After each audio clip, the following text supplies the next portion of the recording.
কে প্রকাশ্যে কুপিয়ে হত্যার ৫ দিন পার হলেও আতঙ্ক কাটেনি স্থানীয়দের। প্রত্যক্ষদর্শীদের অনেকেই কথা বলছেন না ভয়ে।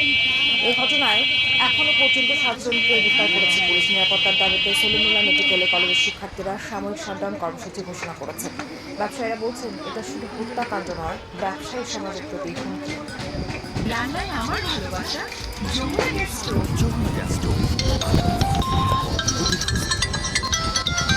দিনের আলোতে জনবহুল এলাকায় এমন নৃশংসতা আতঙ্ক ছড়িয়েছে মিটফোর্ড এলাকায়। ভাঙাড়ি ব্যবসায়ীর সোহাগকে হত্যার ৫ দিন পরেও পুরো এলাকা থমথমে।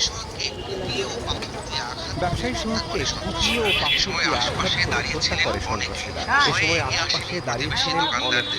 ভয়ে এগিয়ে আসেনি প্রতিবেশী দোকানদারদের। চাঁদা না দেওয়ার পরিণতি কেমন সোহাগের মৃত্যুর পর খুনিদের উল্লাস যে বার্তাই দিচ্ছে। ক্ষুব্ধ মিটফোর্ডের ব্যবসায়ীরা